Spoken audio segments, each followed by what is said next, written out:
அவர்கள் ஒவ்வொருவரையும் பேர் பேராக குடும்பம் குடும்பமாக புல்லுள்ள இடங்களிலே மேய்த்து அமர்ந்த தண்ணீர்கள் இன்றையே நடத்துவாராக. கரவலான ஆடுகளை தாங்கி சுமந்து செல்வாராக. வியாதிப்பட்ட ஆடுகளை தம்முடைய மார்பிலை அணைத்துக் கொள்வாராக. இப்படிப்பட்ட ஆசீர்வாதங்களை கர்த்தர் தம்முடைய பிள்ளைகளாக உங்கள் ஒவ்வொருவருக்கும் தரும்படி அன்பாக கேட்டுக்கொள்கிறேன். ஒரு பெரியவர் ஒரு வாலிபனிடத்திலே ஒரு கேள்வி கேட்டார். அந்த வாலிபனை பார்த்து, மகனே, இந்த உலகத்தில் உனக்கு என்ன வேண்டும் என்று விரும்புகிறாய் என்று கேட்டார். உலகத்தில் என்ன வேண்டும் என்று விரும்புகிறாய் என்று கேட்டார். அந்த வாலிபன் சற்று யோசித்தான். அந்த வாலிபனுடைய வருங்காலத்திலே எத்தனையோ காரியங்கள், திருமணமாக வேண்டும், வேலை வாய்ப்பு கிடைக்க வேண்டும், வீடு கட்ட வேண்டும், இப்படி எத்தனையோ விதமான காரியங்கள் அந்த வாலிபனுக்கு முன்பாக இருந்தது. அந்த வாலிபன் சற்று யோசித்து விட்டு சொன்னான், ஐயா, நான் இந்த உலகத்தில் வாழ விரும்புகிறேன் என்று சொன்னார். இந்த ஒரு பதிலை அவர் சொன்னபோது இன்றைக்கு அது எவ்வளவு ஒரு உண்மையாக இருக்கிறது. தேவனுடைய பிள்ளைகளாகிய நாம் இந்த உலகத்தில் நன்றாக வாழ வேண்டும் என்று நாம் விசேஷமாக நினைக்கிறோம்.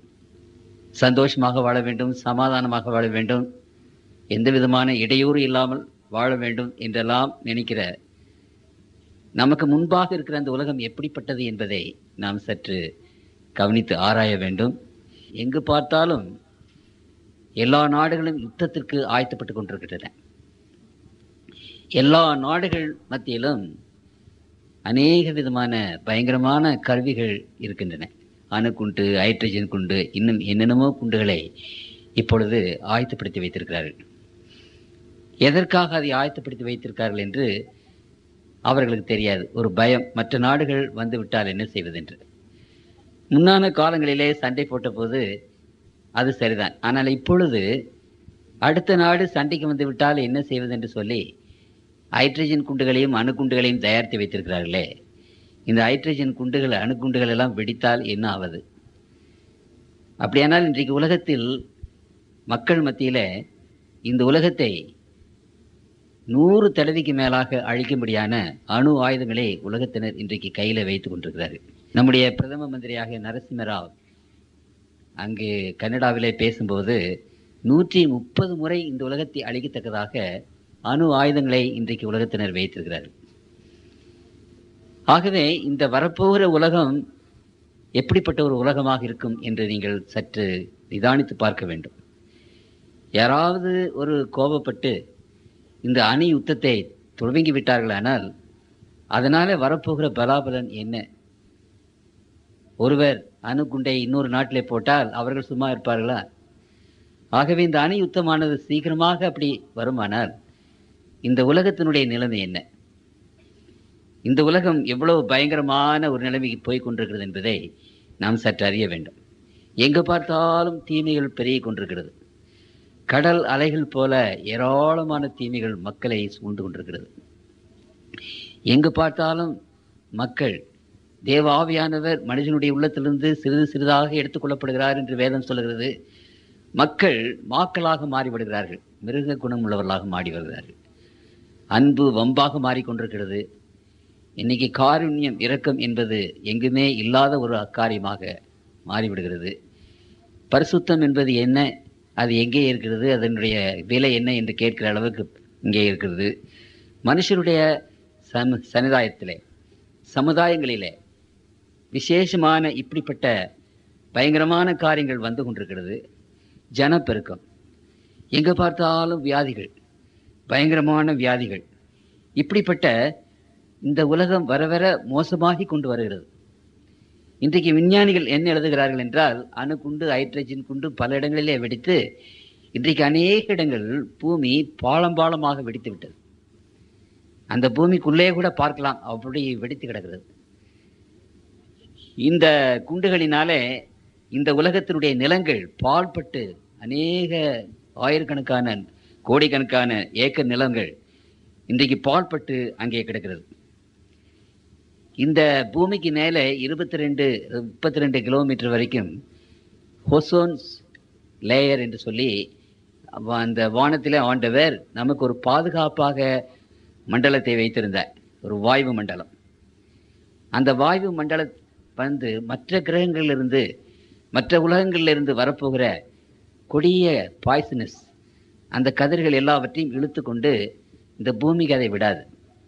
அப்படி இந்த உலகத்தை மற்ற கிரகங்களிலிருந்து வரக்கூடிய காஸ்மிக் ரேஸ் அதில் இருந்து இந்த உலகத்தை காப்பாற்றி கொண்டு வரத்தக்கதாக ஆண்டவர் அந்த ஓசோன் லேயர் என்ற ஒரு மேல் மூடியை வைத்திருந்தார்.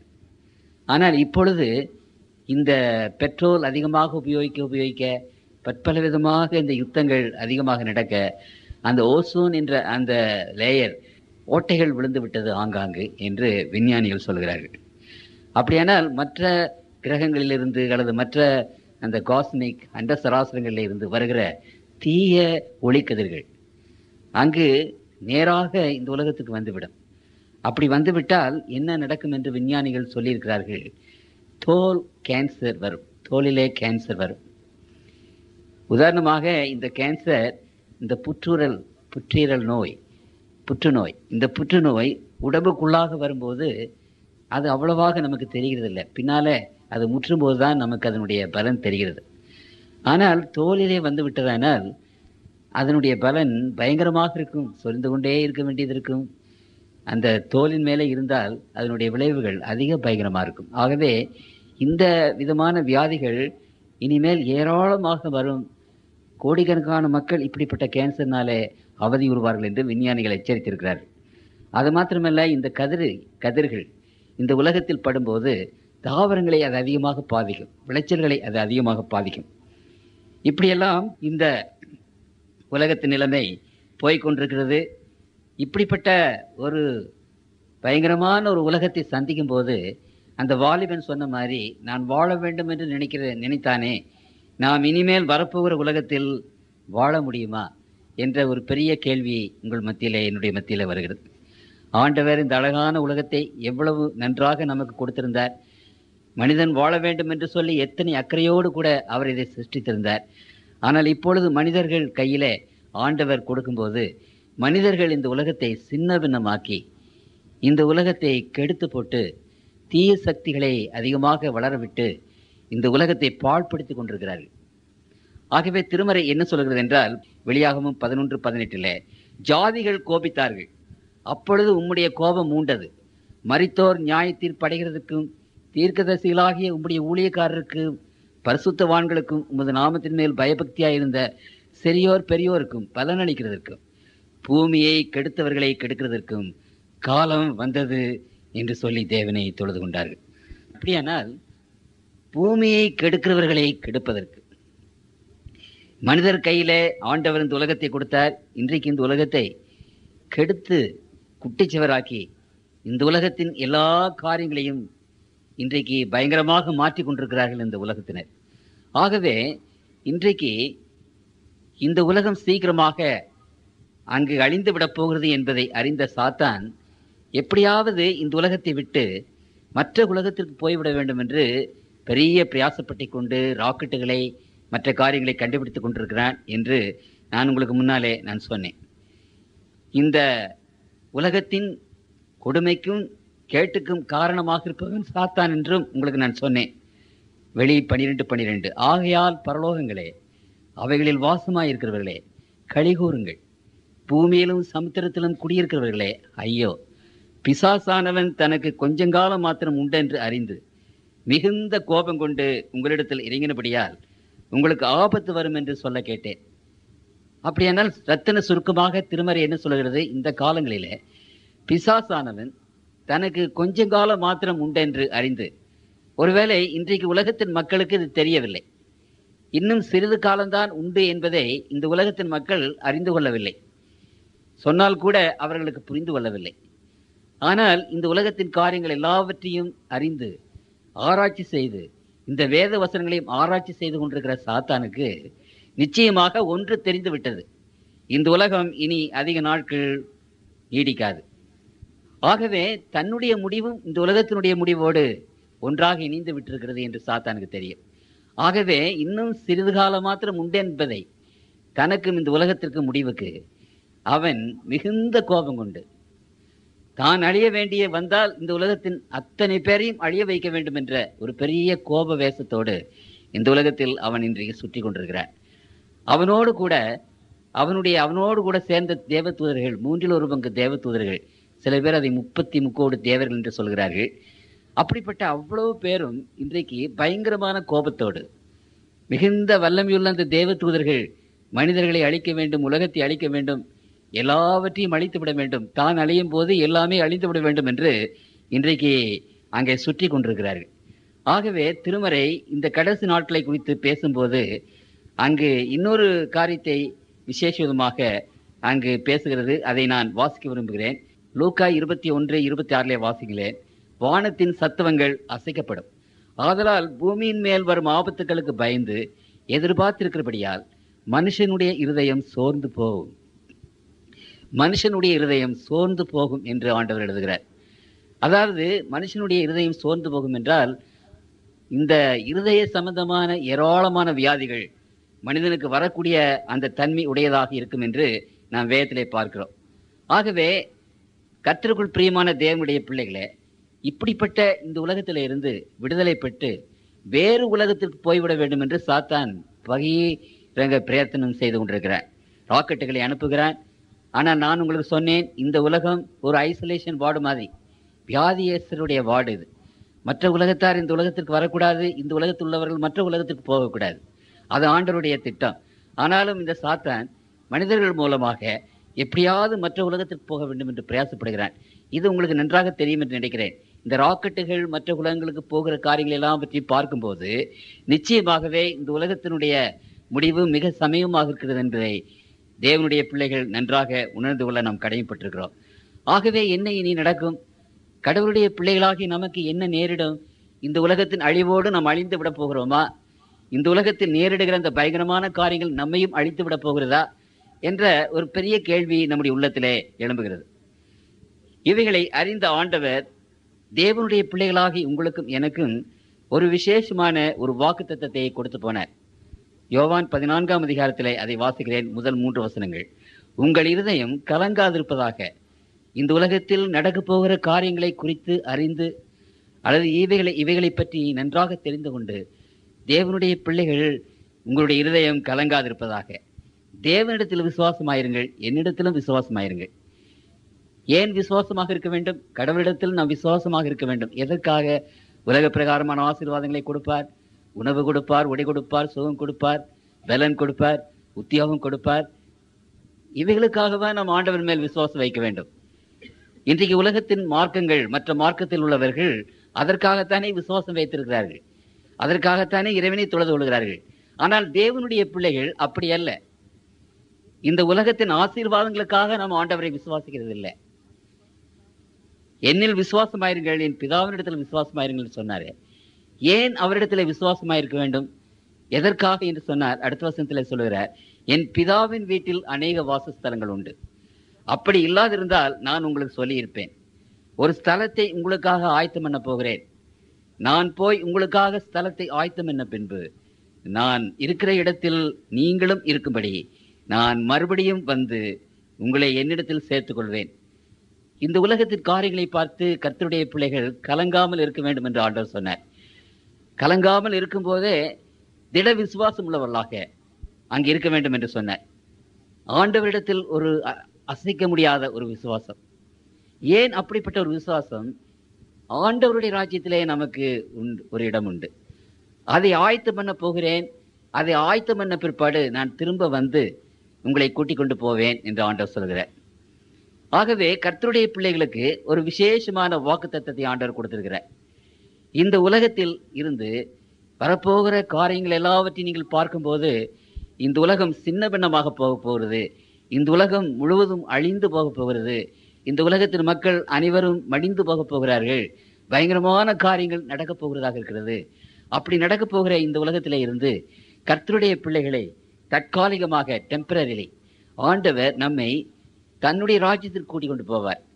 அங்கு ஆண்டவருடைய பிள்ளைகள் 1000 வருஷம் தேவனோடு கூட இருப்போம். இந்த உலகம் சின்ன பின்னமான உலகத்தை ஆண்டவர் என்ன செய்கிறார் என்றால் புனிதப்படுத்தி, அதை சுத்தப்படுத்தி, அதை மறுபடியுமாக ஆண்டவர் புதிய வானம் புதிய பூமியாக சிருஷ்டித்து என்றென்றைக்கும் இந்த பூமியிலே நாம் இருந்து வாழப்போகிறோம். இதுதான் தேவனுடைய திட்டம். ஆகவே இந்த திட்டத்தை தான் உங்களுக்கும் எனக்கும் வைத்திருக்கிறார். இந்த திட்டத்தை குறித்து இந்த வேத புத்தகம் ஏராளமான இடங்களிலே பேசுகிறது. வேற எந்த புத்தகமும் இந்த திட்டத்தை குறித்து பேசவில்லை. பரலோகத்துக்கு போகிற ஒரு திட்டம். அப்படி பரலோகத்துக்கு போகிற ஒரு திட்டத்தை பற்றி மற்ற மார்க்கங்களிலே இருக்குமானால் பரலோகம் பரலோகம் என்று மற்ற மார்க்கங்களிலே பேசப்படுகிறது. பரலோகம் என்று பேசப்படுவதோடு மட்டுமல்ல, அந்த பரலோகத்திலே நாம் என்றென்றைக்கும் இருக்க போகிறோம் என்றுதான் மற்ற மார்க்கங்களிலே நாம் வாசிக்கிறோம், அல்லது மற்றவர்களும் அதை எண்ணிக்கொண்டிருக்கிறார்கள்.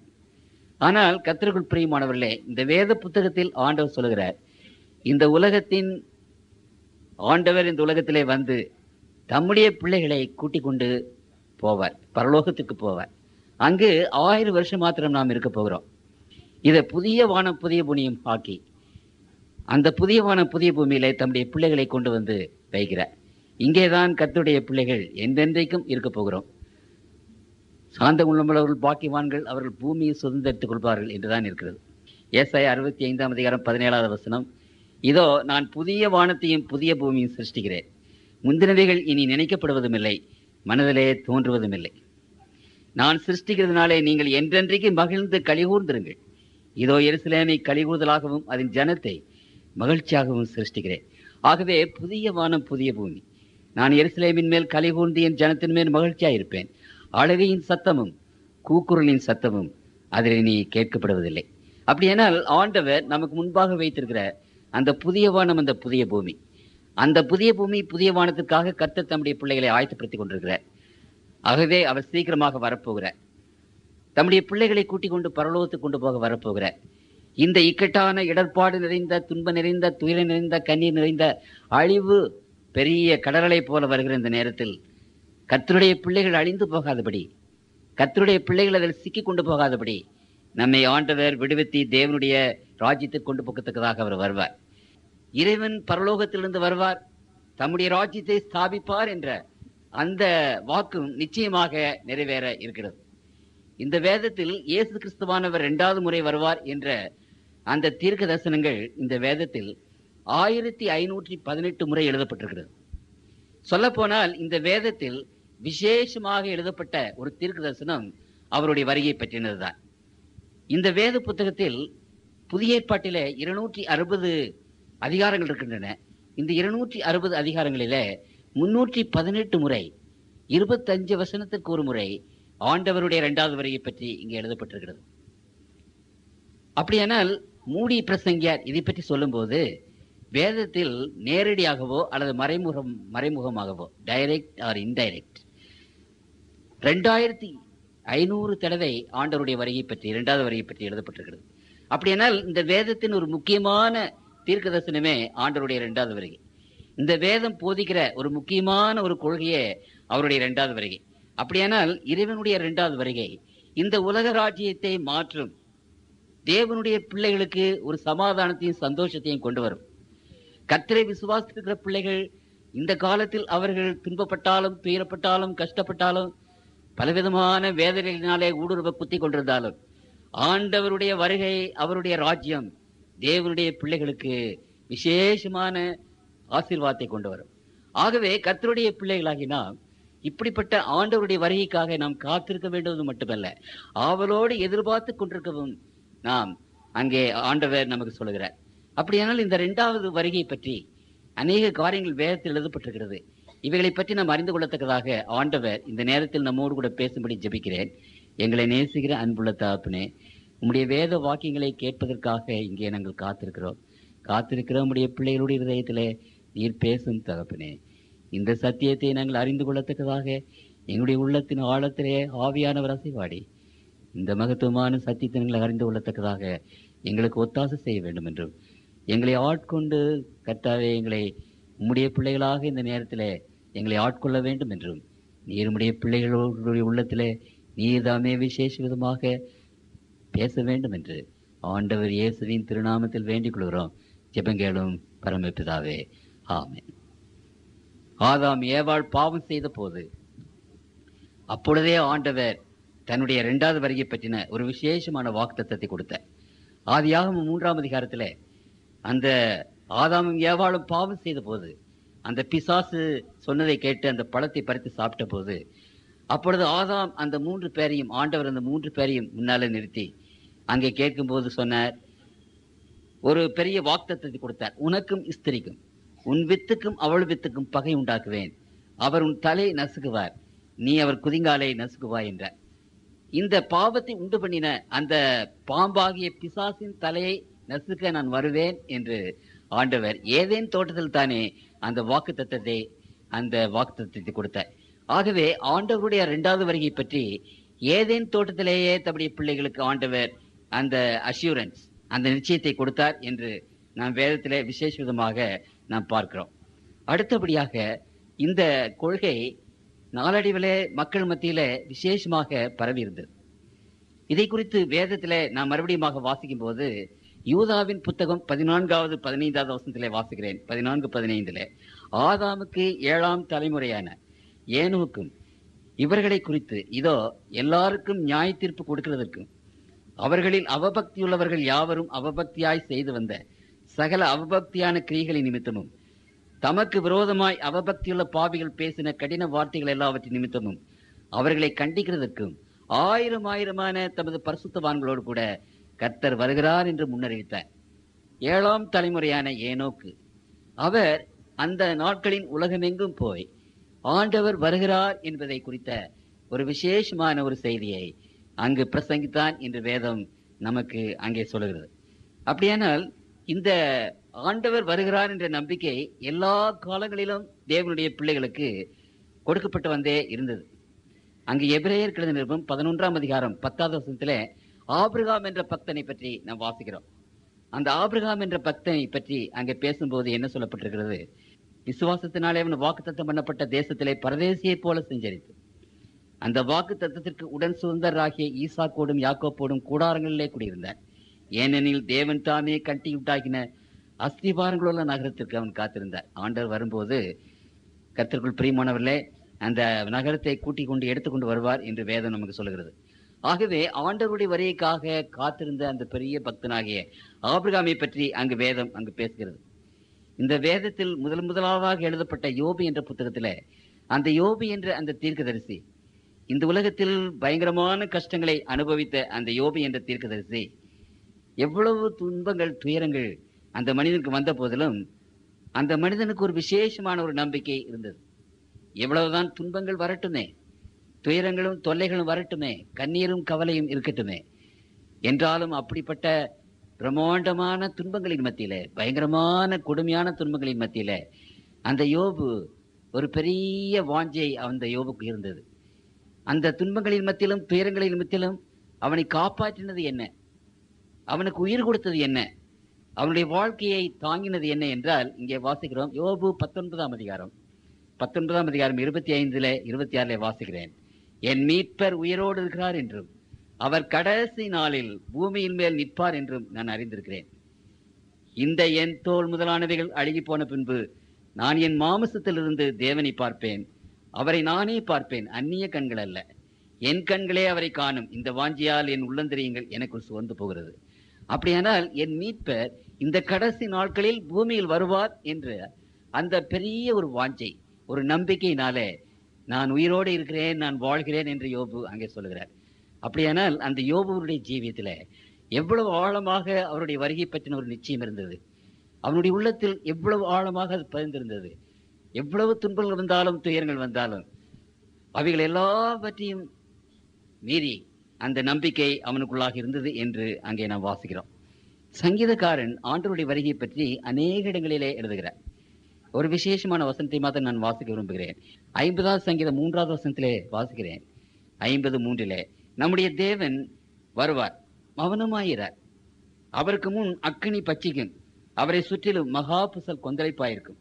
அவர் தம்முடைய ஜனத்தை நியாயம் தீர்க்க உயர இருக்கும் வானங்களையும் பூமியை கூப்பிடுவார். மௌனமாயிரார், நிச்சயமாக அவர் வருவார். அவர் வரும்போது அங்கு அவருக்கு முன்பாக அக்கினி இருக்கும் என்று அவர் எழுதுகிறார். ஆகவே அநேகர் அவர் வராமல் இருக்கிறார் என்று நினைக்கிறதை சங்கீதக்காரன் பேசும்போது அவர் மௌனமாயிறார். நாம் நினைக்கிறபடி அல்ல, அவர் நிச்சயமாக வருவார் என்ற அந்த பெரிய நம்பிக்கை அவருக்குள்ளாக இருந்தது என்று நாம் பார்க்கிறோம். ஏசாயா தீர்க்கதரிசி என்னுடைய புத்தகத்தில் அநேக இடங்களிலே ஆண்டவருடைய வருகை பற்றி நாம் வாசிக்கிறோம். அதுல ஒரு வசனம் என்னை கவர்ந்த ஒரு வசனம், ஏசாயா 25:8-9. அவர் மரணத்தை ஜெயமாக விழுங்குவார். கர்த்தராகிய தேவன் எல்லா முகங்களிலும் இருந்து கண்ணீரை துடைத்து தமது ஜனத்தின் நிந்தையை பூமியில் இராதபடிக்கு முற்றிலும் நீக்கி விடுவார். கர்த்தரே இதை சொன்னார். அக்காலத்திலே இதோ இவரே நம்முடைய தேவன், இவருக்காக காத்திருந்தோம், இவர் நம்மை ரட்சிப்பார், இவரே கர்த்தர், இவருக்காக காத்திருந்தோம், இவருடைய ரட்சிப்பினால் களியூர்ந்து மகிழ்வோம் என்று சொல்லப்படும். இவரே வானத்தின் மேல் வருகிற அந்த ஆண்டவரை பார்த்து, கொடான கோடி தேவதூதரோடு வருகிற அந்த ஆண்டவரை பார்த்து, இவரே எங்கள் தேவன், இவருக்காக காத்திருந்தோம் என்று சொல்லுகிற அந்த காரியத்தை குறித்து அங்கு விசேஷமாக எழுதுகிறார். வேத புத்தகத்தில் ஒவ்வொரு பக்கத்திலும் ஆண்டவருடைய வருகை பற்றி ஏராளமாக எழுதப்பட்டிருக்கிறது. கர்த்தருக்குள் பிரியமானவர்களே, யோவேல் 2:1 வாசிக்கிறேன். சீயோனிலே எக்காலம் ஊதுங்கள், என் பரிசுத்த பர்வதத்திலே எச்சரிப்பின் சத்தமிடுங்கள், தேசத்தின் குடிகள் எல்லாம் தத்தளிக்க கடவர்கள், ஏனெனில் கர்த்தருடைய நாள் வருகிறது, அது சமீபமாயிருக்கிறது.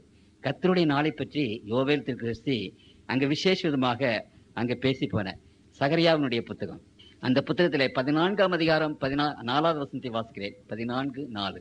அந்நாளிலே அவருடைய பாதங்கள் கிழக்கே எருசலேமுக்கு எதிரே இருக்கிற ஒலிவ மலையின் மேல் நிற்கும். அப்பொழுது மகா பெரிய பள்ளத்தாக்கு உண்டாகும்படி ஒலிவமலை தன் நடுமையத்தின் கிழக்கு மேற்காய் எதிராக பிளந்து போம்.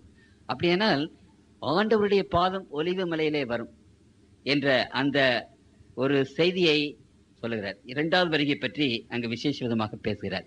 மல்கியா புத்தகத்திலே 4ஆம் அதிகாரத்திலே, இதோ சூளையை போல் எரிகிற நாள் வரும், அப்பொழுது அகங்காரிகள் யாவரும் அக்கிரமம் செய்கிற யாவரும் துரும்பாயிருப்பார்கள். வரப்போகிற அந்த நாள் அவர்களை சுட்டரிக்கும், அது அவர்களுக்கு வேறையும் கொப்பையும் வைக்காமல் போகும் என்று சேனைகளின் கர்த்தர் சொல்கிறார். சூளையை போல் எரிகிற நாள், ஆண்டவர் வரும்போது இந்த உலகம், இந்த வானம், பூமி, சமுத்திரம் எல்லாம் சூளை போல எரிந்து போகும் என்று வேதம் அங்கே சொல்கிறது. அந்த நாள் சீக்கிரமாக வருகிறது. ஆகவே இந்த பழைய ஏற்பாட்டின் காலத்தில் நம்முடைய முற்பிதாக்கள் அத்தனை பேரும், தீர்க்கதரிசிகள் அத்தனை பேரும் ஆண்டவருடைய 2வது வருகையை விசுவாசித்து அந்த 2வது வருகைக்காக காத்திருந்த மக்களாக இருந்தார்கள் என்பதை வேதம் நமக்கு வெகு திட்டவட்டமாக நமக்கு சொல்லுகிறது. இந்த புதிய ஏற்பாட்டின் புத்தகத்தில் 318 முறை ஆண்டவருடைய வருகை பற்றி அங்கே பேசப்பட்டிருக்கிறது. அதிலே ஒரு சில வசனங்களை மாத்திரம் நான் வாசிக்க விரும்புகிறேன். 2 தீமோத்தேயு 4:8. இது முதல் நீதியின் கிரீடம் எனக்காக வைக்கப்பட்டிருக்கிறது. நீதியுள்ள நியாயாதிபதியாகிய கர்த்தர் அந்நாளிலே அதை எனக்கு தந்தருளுவார். எனக்கு மாத்திரமல்ல, அவர் பிரசன்னமாகுதலை விரும்பும் யாவருக்கும் அதை தந்தருளுவார். கிரீடத்தை பற்றி பேசுகிறார். இந்த உலகத்தின் மக்கள் பரலோகத்திற்கு போகும்போது கிரீடம் அணிந்தவர்களாக நாம் போவோம். ஒவ்வொருவரும் கிரீடத்தை சூட்டி கொண்டவர்களாக போவோம். அப்படியானால் அந்த கிரீடத்தை ஆண்டவர் வந்து நம்முடைய பிள்ளைகளுக்கு கொடுப்பார் என்ற ஒரு நம்பிக்கை அங்கு பரிசுத்த அப்போஸ்தலனாகிய பவுலுக்கு அங்கே இருக்கிறது. அவர் அநேக இடங்களிலே இதை குறித்து அவர் பேசுகிறார். இன்னொரு வசனத்தை நான் வாசிக்க விரும்புகிறேன். 1 தெசலோனிக்கேயர் 4:16. ஏனெனில் கர்த்தர் தாமே ஆரவாரத்தோடும் பிரதான தூதனுடைய சத்தத்தோடும் தேவ எக்காலத்தோடும் வானத்திலிருந்து இறங்கி வருவார். அப்பொழுது கிறிஸ்துவுக்குள் மரித்தவர்கள் எழுந்திருப்பார்கள். அப்படியானால் எக்கால சத்தத்தோடும் பிரதான கூட தேவதூதர்களோடும் ஆண்டவர் இந்த உலகத்துக்கு வருவார் என்று அப்போஸ்தலனாகிய பவுல் நிச்சயமாக திட்டவட்டமாக எழுதியிருக்கிறார். பேதுரு தன்னுடைய புத்தகத்தில் எழுதும்போது அவருடைய வருகை எப்படிப்பட்டது என்பதை குறித்து எழுதுகிறார். 2 பேதுரு 3:1 அங்கு 10வது வாசிக்கிறேன். கர்த்தருடைய நாள் இரவிலே திருடன் வருகிற விதமாய் வரும். அப்பொழுது வானங்கள் மடமடை என்று அகன்று போம், பூமி வந்து உருகிப்போம், பூமியும் அதில் உள்ள கிரியைகளும் எரிந்து அழிந்து போம். இப்படி இவைகளெல்லாம் அழிந்து போகிறபடியால் நீங்கள் எப்படிப்பட்ட பரிசுத்த நடக்கையும் தேவ பக்தியும் உள்ளவர்களாய் இருக்க வேண்டும். தேவனுடைய நாள் சீக்கிரமாய் வரும்படி மிகுந்த ஆவலோடே காத்திருங்கள் என்று அங்கு அவர் எழுதுகிறார். ஆகவே பேதுரு யாக்கோபு 5:8 நான் வாசிக்கிறேன். நீங்களும் நீடிய பொறுமையோடு இருந்து உங்கள் இருதயங்களை ஸ்திரப்படுத்துங்கள், கர்த்தரின் வருகை சமீபமாக இருக்கிறதே என்று அவர் சொன்னார். வெளிப்படுத்தின விசேஷத்தில் அப்போஸ்தலனாகிய யோவான் அநேக இடங்களிலே ஆண்டவருடைய வருகை பற்றி பேசுகிறார். அந்த புத்தகத்தை அவர் முடிக்கும் போது, இந்த வேதத்தை அவர் முடிக்கும் போது அவர் சொல்லுகிறார். வெளிப்படுத்தின விசேஷம் 22:20 இவைகளை சாட்சியாக அறிவிக்கிறவர் மெய்யாகவே நான் சீக்கிரமாய் வருகிறேன் என்றார். ஆமென், கர்த்தராகிய இயேசுவே வாரும். அதோடு இந்த வேதம் முடிகிறது. அப்படி என்றால் கர்த்தருக்குள் பிரியமானவர்களே, நம்முடைய அப்போஸ்தலர்கள் ஆண்டவருடைய வருகையை எவ்வளவாக விசுவாசித்தார்கள் என்று நாம் விசேஷமாக இந்த வசனங்களின் மூலமாக நாம் அறிகிறோம். ஆண்டவருடைய அப்போஸ்தலர்கள் மாத்திரமல்ல, இயேசு கிறிஸ்துவானவர் பரலோகத்திற்கு எழுந்தி போகும்போது சீஷர்கள் அவர் எழுந்தி போவதை அங்கு பார்த்து கொண்டிருந்தார்கள். மகா விசனத்தோட சஞ்சலத்தோட பார்த்து கொண்டிருந்தார்கள். அப்புறம் அங்கு 2 தேவதூதர்கள் அங்கு வந்து அவர்களை பார்த்து சொன்னது என்ன என்பதை நான் வாசிக்கிறேன். அப்போஸ்தலர் 1ஆம் அதிகாரம் 11வது வசனத்தை நான் வாசிக்கிறேன். 10-11. அவர் போகிற போது அவர்கள் வானத்தை அண்ணாந்து பார்த்து கொண்டிருக்கையில், இதோ வெண்மையான வஸ்திரம் தரித்த 2 பேர் அவர்கள் அருகே நின்று, கலிலேயராகிய மனுஷரே, நீங்கள் ஏன் வானத்தை அண்ணாந்து பார்த்து நிற்கிறீர்கள்? உங்களிடத்திலிருந்து வானத்திற்கு எடுத்துக் கொள்ளப்பட்ட இந்த இயேசுவானவர் எப்படி உங்கள் கண்களுக்கு முன்பாக வானத்திற்கு எழுந்தருளி போனாரோ அப்படியே மறுபடியும் வருவார் என்றார்கள். தேவதூதர்களுடைய அந்த நம்பிக்கை, அவர்களுடைய பிரசங்கம். ஆகவே கர்த்தருக்குள் பிரியமானவர்களே, இந்த புதிய ஏற்பாடு முழுவதும் ஆண்டவருடைய 2வது வருகையை பற்றி ஏராளமான இடங்களிலே நிச்சயமாக திட்டவட்டமாக பேசுகிறது என்று நாம் இவைகளினாலே அறிகிறோம். அப்போஸ்தலர்கள் மட்டுமல்ல, தீர்க்கதரிசிகள் மட்டுமல்ல, முற்பிதாக்கள் மட்டுமல்ல, ஆண்டவராகிய இயேசு கிறிஸ்துவானவர் இந்த உலகத்தில் இருந்த போது தன்னுடைய வருகை பற்றி திட்டவட்டமாக பேசினார், தெளிவாக பேசினார். உங்கள் இருதயம் கலங்காதிருப்பதாக என்று சொன்னார். யோவான் 14ஆம் அதிகாரத்தில், என்னுடைய பிதாவின் வீட்டில் அநேக வாசஸ்தலங்கள் உண்டு, அதிலே உங்களுக்கு ஒரு ஸ்தலத்தை ஆயத்தம் பண்ண போகிறேன், ஆயத்தம் பண்ண பிற்பாடு நான் மறுபடியுமாக வந்து உங்களை கூட்டிக் கொண்டு போவேன் என்று அவர் சொன்னார். மத்தேயு 24ஆம் அதிகாரம் 30வது வசனத்திலே வாசிக்கிறேன். அப்பொழுது மனுஷகுமாரனுடைய அடையாளம் வானத்தில் காணப்படும், அப்பொழுது மனுஷகுமாரன் வல்லமையோடும் மிகுந்த மகிமையோடும் வானத்தின் மேகங்களின் மேல் வருகிறதை பூமியில் உள்ள சகல கோத்திரத்தாரும் கண்டு புலம்புவார்கள். கர்த்தருக்குள் பிரியமானவர்களே, ஆண்டவரே தன்னுடைய வருகையை பற்றி விசேஷ விதமாக இந்த வேதத்தில் அநேக இடங்களிலே சொல்லி போகிறதை நாம் வாசிக்கலாம். மத்தேயு 26ஆம் அதிகாரம் 64வது வசனத்திலே நான் வாசிக்கிறேன். நீ தேவனுடைய குமாரனாகிய கிறிஸ்து தானா? அதை எங்களுக்கு சொல்லும்படி ஜீவனுள்ள தேவன் பேரில் உன்னை ஆணையிட்டு கேட்கிறேன் என்றார். 63வது வசனம். 64வது இயேசு நீ சொன்னபடிதான், அன்றியும் மனுஷகுமாரன் சர்வ வல்லவருடைய வலது பார்சத்தில் வீற்றிருப்பதையும் வானத்தின் மேகங்களின் மேல் வருகிறதையும் இது முதல் காண்பீர்கள் என்று உங்களுக்கு சொல்லுகிறேன் என்றார். அப்படியானால் அங்கு பிரதான ஆசாரியன் தேவனுக்கு முன்பாக அங்கு ஆணையிட்டு கேட்கும் போது ஆண்டவர் அதை குறித்து திட்டவட்டமாக அங்கு பேசுகிறார். கர்த்தருக்குள் பிரியமான தேவனுடைய பிள்ளைகளே, ஆகவே திருமறை முழுவதும் முற்பிதாக்களும் அதை பற்றி பேசினார்கள், தீர்க்கதரிசிகளும் அதை பற்றி பேசினார்கள், அப்போஸ்தலர்களும் அதை பற்றி பேசினார்கள். கடைசியிலே ஆண்டவராக இயேசு கிறிஸ்துவும் திட்டவட்டமாக ஆண்டவருடைய வருகையை பற்றி அங்கு பேசியிருக்கிறார். அப்படியானால் இந்த அப்போஸ்தலர் காலத்துக்கு பிற்பாடு பெரியவர்களாக, கிறிஸ்தவ மார்க்கத்தில் பெரியவர்களாக இருந்தவர்கள் என்ன சொன்னார்கள்? லூதர் சாஸ்திரியார் அவர் ஆண்டவருடைய வருகை பற்றி எழுதும்போது, ஆண்டவருடைய வருகைக்காக நான் ஆவலோடு எதிர்பார்த்து கொண்டிருக்கிறேன், அவருடைய வருகை 300 வருஷத்திற்குள்ளாக நிச்சயமாக இருக்கும் என்று லூதர் சாஸ்திரியார் எழுதி போனார். வெஸ்லி என்ற பெரிய பிரசங்கியார், ஜான் வெஸ்லி, சார்லஸ் வெஸ்லி என்ற பிரசங்கியார், ஜான் வெஸ்லி என்ன எழுதினார் என்றால், அவர் ஆண்டவருடைய வருகை பற்றி எழுதிவிட்டு, ஆண்டவரே நீர் சீக்கிரமாக வாரும், சீக்கிரமாக வந்து உம்முடைய பிள்ளைகளாகி எங்களை நீர் பரலோகத்து கூட்டிக் கொண்டு போகும் என்று அவர் விண்ணப்பத்தோடு அங்கே அவர் எழுதுகிறார். அப்படியானால் இந்த உலகத்தின் பெரும் பெரும் தேவனுடைய பிள்ளைகள் எல்லோருமே ஆண்டவருடைய வருகையை எதிர்பார்த்தவர்களாக அங்கு இருந்திருக்கிறார்கள் என்று நமக்கு தெரிகிறது. இப்பொழுது கர்த்தருடைய பிள்ளைகளாகி நாமும் ஆண்டவருடைய வருகை பற்றி அநேக முறை கேட்டிருக்கிறோம், நம்முடைய நம்பிக்கை அதுவாக இருக்கிறது. அப்படியானால் ஆண்டவர் உடைய வருகை பற்றி இவ்வளவு திட்டவட்டமாக வேதம் பேசும்போது ஒரு கேள்வி என்னவென்றால், அவர் எப்படி வருவார்? இந்த உலகத்தில் அவர் வரும்போது அவர் எப்படி வருவார்? கர்த்தருக்குள் பிரியமான தேவனுடைய பிள்ளைகளே, ஆண்டவர் எப்படி வருவார் என்பதை குறித்து வேதம் அநேக இடங்களில் பேசுகிறது. ஏன் பேசுகிறது என்று தெரியுமா உங்களுக்கு? இந்த மார்க்கத்தின் விஷயங்களிலே சாத்தான் எல்லாவற்றையும் அங்கு டூப்ளிகேட் பண்ணி கொண்டிருக்கிறார். மார்க்கத்திலே உற்சாகமாக பாட வேண்டும், கர்த்தருடைய பிள்ளைகள் ஆவியினால் நிரம்பி அவனும் உற்சாகமாக பாட வேண்டும் என்று பாடுகிறார். சரி, மார்க்கத்திலே நாம் பலவிதமான வரங்களை பெற்றவர்களாக இருக்கிறோம், அடையாளம் செய்கிறோம், அவனும் அடையாளம் செய்வான், அற்புதங்களை செய்கிறோம், அவனும் அற்புதங்களை செய்வான், பல பாஷை பேசுகிறோம், அவனும் பல பாஷை பேசுவான். கர்த்தருக்குள் பிரியமானவர்களே, சாத்தான் இந்த வேத வசனத்தின் காரியங்கள், முக்கியமான காரியங்களை எல்லாம் அவன் அப்படியே டூப்ளிகேட் பண்ணி விடுகிறார்.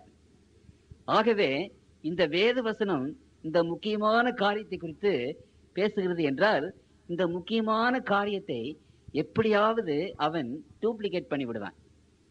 அதை பற்றி வேதம் சொல்லுகிறது. ஆகவேதான் அவர் எப்படி வருவார் என்பதை கர்த்தருடைய பிள்ளைகள் திட்டவட்டமாக அறிந்து கொள்ளத்தக்கதாக ஆண்டவர் அநேக வசனங்களிலே அவருடைய வருகை பற்றி அவர் விசேஷமாக அங்கு சொல்லுகிறார். அவர் வரும்போது கர்த்தருக்குள் பிரியமானவர்களே, அவர் வருவதை இந்த உலகத்தின் மக்கள் எல்லோரும் பார்ப்பார்கள் என்று முதலாவதாக அவர் சொல்லுகிறார். எல்லோரும் பார்ப்பார்கள். மத்தேயு எழுதின சுவிசேஷம் 24ஆம் அதிகாரம் இப்பொழுதுதான் நான் வாசித்தேன். 24:30 வசனத்திலே நான் வாசிக்கிறேன். அன்றியும் மனுஷகுமாரன் தமது மகிமை பொருந்தினவராய் சகல பரிசுத்த தூதரோடு கூட வரும்போது தமது மகிமையுள்ள சிங்காசனத்தில் வீற்றிருப்பார். முந்தின வசனத்தை வாசிக்கிறேன். ஆண்டவர் அங்கு தம்முடைய பிள்ளைகளுக்கு சொல்லும்போது 24ஆம் அதிகாரம் 30வது வசனம், அப்பொழுது மனுஷகுமாரனுடைய அடையாளம் வானத்தில் காணப்படும். அப்பொழுது மனுஷகுமாரன் வல்லமையோடும் மிகுந்த மகிமையோடும் வானத்தின் மேகங்கள் மேல் வருகிறதை பூமியில் உள்ள சகல கோத்திரத்தாரும் கண்டு புலம்புவார்கள். அப்படியானால் அவர் வருவதை இந்த பூமியில் இருக்கிற சகல கோத்திரத்தாரும் கண்டு புலம்புவார்கள். ஏன் புலம்புவார்கள்? கர்த்தருடைய பிள்ளைகள் இதோ எங்கள் ஆண்டவர் இவருக்காக காத்திருந்தோம் என்று ஆர்ப்பரிக்கும் போது இந்த உலகத்தின் மக்கள், கோடான கோடி மக்கள் அவருடைய வருகை கண்டு புலம்புவார்கள். ஆயத்தமாக இல்லை, பரலோகத்துக்கு போவதற்கு தயாராக இல்லை, ஆண்டவருடைய வசனத்தை கேட்டும் அசட்டியாக இருந்து விட்டோம், அந்த வசனங்களை பற்றி நாம் சீரியஸாக அங்கு சிந்திக்கவில்லை, அவர் புலம்புவார்கள். வெளியாகும் 6ஆம் அதிகாரத்தில் நான் வாசிக்கிறேன் 14வது வசனத்திலே இருந்து, வானமும் சுருட்டப்பட்ட புஸ்தகம் போல விலகி போயிற்று, மலைகள் தீவுகள் யாவும் தங்கள் இடங்களை விட்டு அகன்று போயின, பூமியின் ராஜாக்களும் பெரியோர்களும் ஐஸ்வர்யவான்களும் சேனை தலைவர்களும் பலவான்களும் அடிமைகள் யாவரும் சுயாதீனர் யாவரும் பர்வதங்களின் குகைகளிலும் கண்மலைகளையும் முழுத்துக்கொண்டு பர்வதங்களையும் கண்மலைகளையும் நோக்கி, நீங்கள் எங்கள் மேல் விழுந்து சிங்காசனத்தின் மேல் வீற்றிருக்கிறவருடைய முகத்திற்கும் ஆட்டுக்குட்டியானுடைய கோபத்துக்கும் உங்களை மறைத்துக் கொள்ளுங்கள், அவருடைய கோபாக்னியினால் மகானால் வந்து விட்டது, யார் நிலை நிற்கக்கூடும்? பூமியின் கோத்திரத்தார் யாவரும் அவரை கண்டு, பெரியோர்கள் சிறியோர்கள் ஐஸ்வர்யவான்கள் ராஜாக்கள் உலகத்தின் மக்கள் அனைவரும் கண்டு மலைகளையும் குகைகளையும் நோக்கி எங்கள் மேல் விழுந்து மறைத்துக் கொள்ளுங்கள் என்று சொல்வார்கள் என்று அங்கே சொல்லப்பட்டிருக்கிறது. அப்படியானால் கர்த்தருக்குள் பிரியமானவர்களே, அவர் எப்படி வருவார்? எல்லோரும் காணும்படியாக வருவார் என்பதை வேதம் நமக்கு சொல்லுகிறது. சுருக்கமாக நாம் அதை பற்றி சொல்ல போனால், தேவ தூதர்கள், நான் இப்பொழுது வாசித்தேன் அப்போஸ்தலர் நடபடிகள் 1:11, உங்கள் கண்களுக்கு முன்பாக அவர் எப்படி எழுந்தருளி போனாரோ அப்படியே திரும்பவும் வருவார் என்று தேவ தூதர்கள் அங்கே சொன்னார்கள். அப்படி சொல்லும் போது உங்கள் கண்களுக்கு முன்பாக எப்படி எழுந்தருளி போனாரோ அதே போல உங்கள் கண்களுக்கு முன்பாக திரும்பவும் வருவார் என்று மனிதர்களுடைய கண்களுக்கு முன்பாக வருவார்.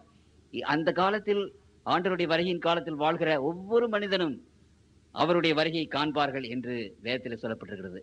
வெளியாகமத்தின் புத்தகம் 1ஆம் அதிகாரம் 7வது வசனத்திலே வாசிக்கிறேன். வெளி 1:7, இதோ மேகங்களுடனே வருகிறார், கண்கள் யாவும் அவரை காணும், அவரை குத்தினவர்களும் அவரை காண்பார்கள், பூமியின் கோத்திரத்தார் எல்லாரும் அவரை பார்த்து புலம்புவார்கள், அப்படியே ஆகும். ஆமென். அப்படியானால் ஆமன் போட்டு சொல்லுகிற ஒரு காரியம், பூமியின் கோத்திரத்தார் எல்லாரும் அவரை கண்டு, அதற்கு முன்னதாக சொல்லுகிறார் கண்கள் யாவும். ஆங்கிலத்திலே நீங்கள் அதை வாசி பார்த்தீர்களானால் every I shall see him, ஒவ்வொரு கண்களும் என்று அங்கே போடப்பட்டிருக்கிறது. இந்த பூமியிலே இருக்கிற கண்கள் ஒவ்வொன்றும், குருடருடைய கண்கள் கூட அதை காணும். காரணம் என்னவென்றால், கர்த்தருக்குள் பிரியமானவர்களே, அவருடைய வருகை விசேஷ விதமாக இருக்கும் என்று அங்கே நாம் பார்க்கிறோம். எப்படிப்பட்ட விசேஷமாக இருக்கும் என்று நாம் பார்க்கிறோம். மத்தேயு 27, 24, 27, மின்னல் கிழக்கிலிருந்து தோன்றி மேற்கு வரைக்கும் பிரகாசிக்கிறது போல மனுஷகுமாரனுடைய வருகையும் இருக்கும். மின்னல் பிரகாசிக்கும் போது நம்முடைய கண்களை அப்படியே பறித்து கொண்டு போகவில்லையா, அப்படி ஆண்டவருடைய வருகும் போது பிரமாண்டமான பிரகாசத்தோடு அவர் வருவார். ஏனென்றால் அந்த பிரகாசத்தினாலே குருடருடைய கண்கள் கூட அங்கு பார்க்க முடியும் என்று திருமறை அங்கே நமக்கு சொல்லுகிறது. ஏனென்றால் வேதத்தில் வாசிக்கிறோம், மத்தேயு 25ஆம் அதிகாரம் 25ஆம் அதிகாரத்திலே ஆண்டவர் இதை பற்றி பேசும்போது 31வது வசனத்திலே, அன்றியும் மனுஷகுமாரன் தமது மகிமை பொருந்தினவராய் சகல பரிசுத்த தூதரோடு கூட வரும்போது தமது மகிமையுள்ள சிங்காசனத்தின் மேல் வீற்றிருப்பார். சகல பரிசுத்த தூதர்களும் அவரோடு கூட வருவார்கள். எப்படிப்பட்ட எவ்வளவு பரிசுத்த தூதர்கள்! அங்கு வெளிப்படுத்தின விசேஷம் 5:11 குறித்துக் கொள்ளுங்கள். வெளி 5:11, 1000, 10,000, 10,000, 10,000 தூதர்கள், எண்ணற்ற தேவ தூதர்கள். அவரோடு கூட வருவார்கள். கோடான கோடி தேவதூதர்கள் அவரோடு கூட வருவார்கள். ஒரு காரியத்தை உங்களுக்கு ஞாபகப்படுத்த விரும்புகிறேன். ஆண்டவராகிய இயேசு கிறிஸ்து இந்த உலகத்தில் மரித்த போது அவருடைய கல்லறை காப்பதற்கு அங்கே அநேக சோல்ஜர்ஸ், அநேக சிப்பாய்கள் அங்கே இருந்தார்கள். அப்பொழுது கர்த்தருடைய தூதன் அங்கு காலையிலே அந்த கல்லறைக்கு வந்தான் என்று மத்தேயு 28ஆம் அதிகாரத்திலே நான் வாசிக்கிறோம். மத்தேயு 28 2வது வசனத்திலே வாசிக்கிறேன். அப்பொழுது பூமி மிகவும் அதிரும்படி கர்த்தருடைய தூதன் வானத்திலிருந்து இறங்கி வாசல் இருந்த கல்லை புரட்டி தள்ளி அதன் மேல் உட்கார்ந்தான். அவனுடைய ரூபம் மின்னலை போலவும் அவனுடைய வஸ்திரம் உறைந்த மலையைப் போலவும் வெண்மையாக இருந்தது. காவலாளர் அவனுக்கு பயந்ததினால் திடுக்கிட்டு செத்தவர்கள் போனார்கள். ஒரு தேவதூதன் வரும்போது பூமி அதிர்ந்தது, செத்தவர்கள் போன ஆகிவிட்டார்கள். அப்படியானால் கோடான கோடி தூதர்கள் வரும்போது அவனை பற்றி என்ன சொல்லப்பட்டிருக்கிறது? அவனுடைய ரூபம் மின்னலை போல இருந்தது. அப்படியானால் 10,000 சூரியன் திடீரென்று வானத்திலே தோன்றினால் எப்படி இருக்கும்? ஆண்டவருடைய வருகை அவ்வளவு பிரகாசமாக இருக்கும். மின்னலை போல வெளிச்சம். எல்லா தேவதூதர்கள் வரும்போது அப்படிப்பட்ட ஒரு பெரிய ஒரு வெளிச்சம். வேதம் சொல்லப்பட்டது தம்முடைய மகிமையோடும் பிதாவின் மகிமையோடும் பரிசுத்த தேவதூதருடைய மகிமையோடும் என்று அங்கு லூக்கா 9ஆம் அதிகாரம் 26ஆம் வசனத்திலே சொல்லப்பட்டிருக்கிறது. அவ்வளவு பெரிய ஒரு வெளிச்சத்தோடு வரும்போது எல்லாரும் நிச்சயமாக பார்ப்பார்கள் என்று அங்கே வேதம் அங்கே பேசுகிறது. அதோடு கூட மட்டுமல்ல, 2 பேதுரு 3ஆம் அதிகாரம் 10வது வசனத்திலே சற்று முன்னதாக நான் வாசித்தேனே, வானங்கள் மடமட என்று அகன்று போகும் என்று அங்கு வாசித்தோம். வானங்கள் மடமட என்று அகன்று போகும். அப்படியானால் வானங்கள் நமக்கு மேலே இருக்கிற அந்த ஆகாய மண்டலம், நூற்றுக்கணக்கான மைலுக்கு மேலே இருக்கிற அந்த அடர்த்தியாக இருக்கிற இந்த மண்டலம் திடீரென்று அப்படியே உடைந்து அது அகன்று போகும்போது பிரம்மாண்டமான சத்தத்தோடு அது அகன்று போகும். அது மாத்திரமல்ல, அந்த வான மண்டலம் அப்படி பிரியும் போது, உடையும் போது பிரம்மாண்டமான வெளிச்சம் எழும்பும் என்று விஞ்ஞானிகள் அங்கே சொல்கிறார்கள். ஆகவே கர்த்தருக்குள் பிரியமானவர்களே, எல்லாரும் பார்க்கும்படி ஆண்டவர் வருவார் என்று அங்கு வேதம் சொல்கிறது. 2வதாக எல்லாரும் கேட்கும்படி ஆண்டவர் வருவார். செவிடர்கள் கூட கேட்கும்படி, அவருடைய வருகை செவிடர்கள் கூட கேட்கும்படி இருக்கும் என்று வேதம் அங்கே சொல்கிறது. 1 தெசலோனிக்கேயர் 4ஆம் அதிகாரம் 16வது வசனத்திலே வாசிக்கிறேன். ஏனெனில் கர்த்தர் தாமே ஆரவாரத்தோடும் பிரதான தூதனுடைய சத்தத்தோடும் தேவ எக்காலத்தோடும் வானத்திலிருந்து இறங்கி வருவார். அப்பொழுது கிறிஸ்தவர்கள் மரித்தவர்கள் எழுந்திருப்பார்கள். பிரதான தேவதூதனுடைய சத்தம், அந்த பிரதான தூதனுடைய சத்தம் எல்லா கல்லறைகளுக்குள்ளும் பாய்ந்து அந்த ஊடுருவி பாயும். எல்லா மனுமக்களுடைய உள்ளத்திலும் ஊடுருவி பாயும், காதிலும் ஊடுருவி பாயும். அப்படிப்பட்ட பிரம்மாண்டமான சத்தம். இதை பற்றி இஸ்லாமிலே நாம் வாசிக்கிறோம். அந்த பெரிய எக்காலம் அவர்கள் எழுதுகிறார்கள். அந்த எக்காலம் ஊழி காலத்தின் எக்காலத்தை போல சத்தமிடும் என்று அவர்கள் சொல்கிறார்கள். பிரம்மாண்டமான சத்தம். அதோடு கூட ஒவ்வொரு தேவதூதர்களும் தங்களுடைய எக்காலத்தை பிடித்துக் கொண்டு வருகிறார்கள். கொடான கோடி தேவதூதர்கள் எக்கால சத்தம் போட்டால் அந்த சத்தம் எப்படி இருக்கும் என்று நீங்கள் அங்கே சிந்தித்து கூட அங்கே பார்க்க முடியாது. புரியுதுங்களா? ஆகவே அதை எல்லாரும் கேட்கும்படியாக வருவார். வானங்கள் மடமட என்று அகன்று போகும்போது அந்த அகன்று போகுவதற்கு பிரம்மாண்டமான ஓசை, பெரிய சப்தத்தோடு அந்த வானங்கள் மடமலை என்று அகன்று போகும். இந்த ஆண்டவருடைய வருகைக்கு முன்னதாக 7 வாதைகள் ஊற்றப்படும் என்று வேதம் சொல்கிறது. அந்த 7 வாதைகள் ஊற்றப்படும் போது அந்த கடைசி வாதை ஆண்டவருடைய அந்த வருகைக்கு முன்னதாக அங்கே அந்த வாதைகளில் பிரம்மாண்டமான அங்கு வெளிச்சம், பிரம்மாண்டமான சத்தம் இவைகள் வரும் என்பதை நாம் வாசிக்கிறோம். 16ஆம் அதிகாரம் 17. 7ஆம் தூதன் தன் கலசத்தில் உள்ளதை ஆகாயத்தில் ஊற்றினான். அப்பொழுது பரலோகத்தின் ஆலயத்தில் சிங்காசனத்தில் இருந்து ஆயிற்று என்று சொல்லிய பெரும் சத்தம் பிறந்தது. சத்தங்களும் இடிமுழக்கங்களும் மின்னல்களும் உண்டாயின. பூமி மிகவும் அதிர்ந்தது. பூமியின் மேல் மனுஷர் உண்டான நாள் முதல் கொண்டு அப்படிப்பட்ட பெரிய அதிர்ச்சி உண்டாகவில்லை. சுற்றுப்புற சூழ்நிலைகள் என்ன செய்யும்? பெரிய மலைகள் எல்லாம் ஓடி போயிட்டு, இப்போ நம்ம இமயமலை, நம்ம இடத்துல மலையெல்லாம் அப்படியே ஓடி வந்தா என்னாகுன்னு நினைக்கிறீங்க? எவ்வளவு பெரிய ஒரு அதிர்ச்சி உண்டாகும். பூமி அதிரும். பூமி மிகவும் அதிரும். இந்த மலைகள் எல்லாம் புரண்டு போய்விடும், தீவுகள் எல்லாம் வரைந்து போய்விடும், இடி முழக்கங்களும் மின்னல்களும் உண்டாகும். பூமி மிகவும் அதிர்ந்தது. இப்படிப்பட்ட காரியங்கள் அந்த காலத்தில், அந்த நேரத்தில் நடக்கும்போது எந்த மனுஷன் இதை அறியாமல் இருப்பான்? எந்த மனுஷன் ஆண்டோடைய வருகை பற்றி தெரியாமல் இருப்பான்? அவருடைய வருகை பார்க்காமல் இருப்பான்? அந்த வருகையினுடைய சத்தத்தை கேட்காமல் இருப்பான்?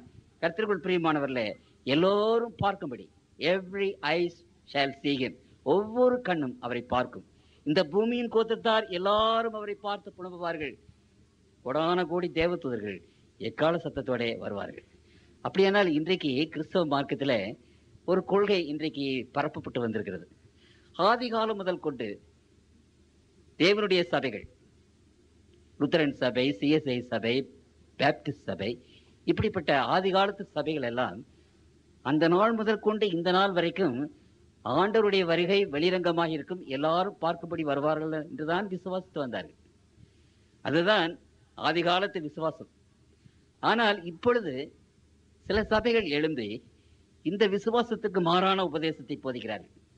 அவர்கள் என்ன சொல்கிறார்கள்? ஆண்டவர் வரும்போது ரகசியமாக வந்து விடுவார். சீக்ரெட் ராப்சர், ரகசிய வருகை பற்றி இன்றைக்கு பேசுகிறார்கள். இந்த ரகசிய பற்றிய வருகை பற்றி அவர் சொல்கிறார். ஆண்டவர் வருவது யாருக்கும் தெரியாது. அப்பொழுது ஆண்டவர் வந்து என்ன செய்வார் என்றால், திருடனை போல் வருவார் என்று வேதத்தில் 8 இடங்களில் எழுதப்பட்டிருக்கிறது. இந்த திருடனை போல் வருவார். ஆகவே திருடன் யாருக்கும் தெரியாமல் வந்துவிட்டு போவதைப் போல ஆண்டவரும் திருடனை போல வந்து விடுவார் என்று அவர்கள் சொல்கிறார்கள். கர்த்தருக்குள் பிரியமானவர்களே, திருடனை போல் வருவேன் என்பதற்கு ஆண்டவர் தாமே விளக்கம் கொடுத்திருக்கிறார். அந்த விளக்கத்தை எங்கு வாசிக்கிறோம்? மத்தேயு 24ஆம் அதிகாரத்தில் அங்கு நான் வாசிக்கிறேன். 42வது வசனம், 42. உங்கள் ஆண்டவர் இன்ன நாளிகையிலே வருவார் என்று நீங்கள் அறியாதிருக்கிறபடியால் விழித்திருங்கள். திருடன் இன்ன ஜாமத்தில் வருவான் என்று வீட்டை ஜமான் அறிந்திருந்தால் அவன் விழித்திருந்து தன் வீட்டை கன்னமிட விட்டான் என்று அறிவீர்கள். நீங்களும் நினையாத நாளிகையிலே, நீங்கள் மனுஷகுமார் நினையாத நாளிகையிலே மனுஷகுமாரன் வருவார். ஆகையால் நீங்களும் ஆயத்தமாயிருங்கள். இந்த 3 வசனங்களை நீங்கள் நன்றாக உற்று பார்த்தீர்களானால், ஆராய்ச்சி செய்து பார்த்தீர்களானால், இங்கே ஆண்டவர் திருடனை போல வருவார் என்று எழுதப்பட்டிருக்கிறது. ஆனால் திருடனை போல வருவார் என்று எழுதப்பட்டிருக்கும் போது அந்த திருடனுக்கும் ஆண்டவருடைய வருகைக்கும் என்ன சம்பந்தம் இருக்கிறது? உதாரணமாக நாம் உபமானம் மூலமாக பேசுகிறோம். உபமானத்தில் பேரபிள்ஸ், பால் போல் வெண்ணிலா என்று சொன்னால், அந்த பால் போல் வெண்ணிலா என்று சொன்னால் அந்த ஊமை எதற்கு? வெண்ணிலா வெண்மையாக இருக்கிறது, பாலும் வெண்மையாக இருக்கிறது. அதுதான் உவமை. அப்புறம் பால் அந்த வெண்ணிலாவை போல உருண்டையாக இருக்கிறது என்றால் நாம் நினைக்கிறோம். அப்படி அல்ல. ஊமை என்பது ஒன்றுக்குத்தான். புரியுதுங்களா உங்களுக்கு? அதே போல சிங்கம் போல இருக்கிறான் என்று ஒருவனை பற்றி சொன்னால், அவன் சிங்கம் மாதிரி அங்கே நகத்தோடு கூட பெரிய பாதத்தோடு கூட இருக்கிறான் என்ற அர்த்தம். சிங்கத்தை போல பலமுடையவனாக இருக்கிறான் என்ற அர்த்தம். அந்த ஊமை ஒன்றைத்தான் குறிக்கிறது. அதே போல திருடனை போல ஆண்டவர் வருவார் என்றால் எதை குறிக்கிறது என்றால், திருடன், அங்கே ஆண்டவர் சொன்னார், திருடன் இன்ன ஜாமத்தில் வருவான் என்று வீட்டை ஜமான் அறிய மாட்டான். அதே போலவே ஆண்டவர் இன்ன நேரத்தில் வருவார் என்று உங்களுக்கு தெரியாது. இப்ப திருடனை போல ஆண்டவர் வருவார் என்பதற்கு என்ன விளக்கம் கொடுக்கப்பட்டிருக்கிறது? திருடன் இந்த நேரத்தில் வருவான் என்று எஜமானுக்கு தெரியாது. அதே போலவே ஆண்டவருடைய வருகையும் இந்த நேரத்தில் இருக்கிறது என்று யாருக்கும் தெரியாது. திருமறை என்ன சொல்கிறது? மத்தேயு 24:36 வாசுகிறேன். 24:36 அந்த நாளையும் அந்த நாளிகையும் என் பிதா ஒருவர் தவிர மற்ற ஒருவனும் அறியான், பரலோகத்தில் உள்ள தூதர்களும் அறியார்கள் என்று சொல்லப்பட்டிருக்கிறது. அவருடைய வருகையினால் யாருக்கும் தெரியாது. ஆகவே யாருக்கும் தெரியாத நேரத்தில் திடீரென்று அவர் வருவார். அதற்குத்தான் அந்த உபமானம், திருடனை போல, திருடன் இன்ன நாளையில் வருவான் என்று நாம் அறியாதிருக்கிறபடியால், அதே போலவே இயேசு கிறிஸ்துவானவர் இன்ன நாளையிலே வருவார் என்று அறிய மாட்டோம். ஆகவே திருடனை போல என்பதற்கு என்ன அந்த விளக்கம் என்றால், டைம் ஆஃப் இஸ் கமிங், அவர் வருகையின் நேரம். வருகை மாதிரி அல்ல. திருடன் எவ்வளவுக்கு தெரியாமல் வருகிறான். த மேனர் ஆஃப் தீஃப் அல்ல, திருடன் வருகிற விதமாக அல்ல, திருடன் வருகிற நேரத்தை பற்றி அங்கே பேசுகிறது. உங்களுக்கு புரிந்திருக்கும் என்று நினைக்கிறேன். It is not the manner of the thief, but manner of the thief coming, but the time of the thief coming. அப்படியானால் அந்த திருடன் இன்ன நேரத்தில் வருவான் என்று தெரியாமல் இருக்கிறது. அதே போல ஆண்டவர் இன்ன நேரத்தில் வருவார் என்று தெரியாது என்று ஆண்டவர் உவமைத்து பேசினார். ஆகவே இதைத்தான் வேதம் விளக்கமாக நம்மகிட்ட சொல்கிறது. ஆனால் மற்றவர்கள் என்ன நினைக்கிறார்? திருடனை போல வருவார், அப்போ ஒருத்தருக்கு தெரியாம வந்துடுவார் அப்படின்னு சொல்கிறார்கள். அது வேதத்தினுடைய கொள்கை அல்ல, அது வேதத்துக்கு முரண்பாடுபட்ட கொள்கை. ஏனென்றால் இத்தனை வசனங்களை வாசித்து காண்பித்தேன். அவர் வரும்போது எல்லோரும் பார்க்கும்படி வருவார். பூமியின் கோத்திரத்தார் எல்லாரும் அவரை கண்டு புலம்புவார்கள். பூமியின் கோத்திரத்தார் அவரை கண்டு மலைகளே குகைகளே எங்கள் மேல் மூடி போடுங்கள் என்று சொல்வார்கள். இதெல்லாம் உங்களுக்கு நான் வாசித்தேன். அவர் எக்கால சத்தத்தோடு வருவார். அவர் வரும்போது மின்னலை போல வருவார். எல்லோரும் பார்க்கும்படி எல்லோரும் கேட்கும்படி அவர் வருவார் என்று நான் இத்தனை வசனங்களை எடுத்து சொன்னேன். கர்த்தருக்குள் பிரியமானவர்களே, ஆகவே இந்த திருடனுடைய உண்மையை வைத்துக்கொண்டு அதை திருப்பி விட்டு இருக்கிறார்கள். திருடன் ரகசியமாக வருவான், அதே போல ஆண்டவரும் ரகசியமாக வருவார் என்று. அதற்கு இன்னொரு காரணம் அவர்கள் என்ன சொல்கிறார்கள்? அந்த வசனத்துக்கு முன்னாலே நாம் வாசிக்கிறோம், மத்தேயு 24:40-41 வாசிக்கிறோம். அப்பொழுது 2 பேர் வயலில் இருப்பார்கள், ஒருவன் ஏற்றுக்கொள்ளப்படுவான், ஒருவன் கைவிடப்படுவான். 2 ஸ்திரீகள் இயந்திரம் அரைத்துக் கொண்டிருப்பார்கள், ஒருத்தி ஏற்றுக்கொள்ளப்படுவார், ஒருத்தி கைவிடப்படுவார். இந்த 2 வசனத்தையும் அவர்கள் சொல்லுகிறார்கள். 2 பேர் ஒரே இடத்துல இருப்பார்கள், ஒருவன் ஏற்றுக்கொள்ளப்படுவான், ஒருவன் ஏற்றுக்கொள்ளப்படுவான், இன்னொருவன் கைவிடப்படுவான். ஆகவே அந்த ரகசியமாக ஆண்டவர் மற்றவர்களை கூட்டிக் கொண்டு போய் விடுவார் என்று அவர்கள் சொல்லுகிறார்கள். இது எதற்கு அங்கே சொல்லுகிறது? அதற்கு முந்தின வசனத்தை நீங்கள் வாசித்தீர்களானால், எப்படி எனில் ஜலப்பிரளயத்துக்கு முன்னான காலத்திலே நோவா ஜலப்பிரளயம் வந்து அனைவரையும் வாரி கொண்டு போக மட்டும் உணராதிருந்தார்கள். அப்படியே மனுஷகுமாரன் காலத்திலும் நடக்கும். ஆண்டவர் மனுஷகுமாரனுடைய காலத்திலே நோவாவினுடைய காலத்திற்கு ஒப்பிட்டு பேசுகிறார். நோவாவினுடைய காலத்துல ஜனங்கள் அவருடைய அந்த அந்த பிரளயத்திற்கு ஆயத்தம் இல்லாதவர்களாக இருந்தார்கள். பிரளயம் வரும் வரும் என்று நோவா பிரசங்கம் பண்ணினாலும் அதை உணராமல் இருந்து, வாருங்கள் இந்த பிரளைக்குள்ளே வாருங்கள் என்று கூப்பிட்ட அந்த சத்தத்திற்கு செவி கொடுக்க மாட்டோம் என்று சொன்னார்கள். அவர்கள் ஆயத்தமாக இல்லை. அதே போல ஆண்டவர் வரும்போது 2 ஸ்திரீகள் இயந்திரம் அழைத்துக் கொண்டிருப்பார்கள். ஒரு ஸ்திரீ ஆயத்தமாக இருப்பார், ஒரு ஸ்திரீ ஆயத்தம் இல்லாமல் இருப்பார். புருஷன் மனைவி 2 பேர் இருப்பார்கள். புருஷன் ஒருவேளை ஆயத்தமாக இருப்பார், மனைவி ஆயத்தம் இல்லாமல் இருப்பார். ஆகவே இங்க இடத்துல என்ன சொல்லப்பட்டிருக்கிறது? 2 பேரை பற்றி. ஆண்டவர் வரும்போது 2 கூட்டத்தார் இருப்பார்கள். ஒரு கூட்டத்தார் ஆயத்தம் உள்ளவர்களாக இருப்பார்கள், ஒரு கூட்டத்தார் ஆயத்தம் இல்லாதவர்களாக இருப்பார்கள். அந்த ஆயத்தம் உள்ளவர்களை ஆண்டவர் பரலோகத்துக்கு கூட்டிக் கொண்டு போவார். அதை பற்றி தான் அங்கே பேசுகிறது. 2 பேர் என்று சொல்லும் போது இந்த இடத்துல கூட ரகசியமாக வருவதற்கு ஏற்ற எதுவும் அந்த இடத்துல இல்லை என்று நாம் பார்க்கிறோம். ஆகவே கர்த்தருக்குள் பிரியமானவர்களே, ரகசியமாக வருவார் என்ற இந்த கொள்கை வேதத்திற்கு முரண்பட்ட ஒரு கொள்கை, அந்த வேதத்திற்கு விரோதமான கொள்கை. அப்படியானால் ரகசியமாக எப்பொழுதோ வந்துவிட்டார், நீங்களும் நானும் எப்படி ஆயத்தமாக இருப்பது? இந்த ஒரு பிரச்சனை அது உருவாக்கி இருக்கிறது. அது மாத்திரமல்ல, இந்த ரகசிய வருகை நமக்கு என்ன செய்கிறது என்று சொன்னால், ஆண்டவர் வரும்போது ரகசிய வருகையிலே அநேக காரியங்கள் அடிபட்டு போகின்றன.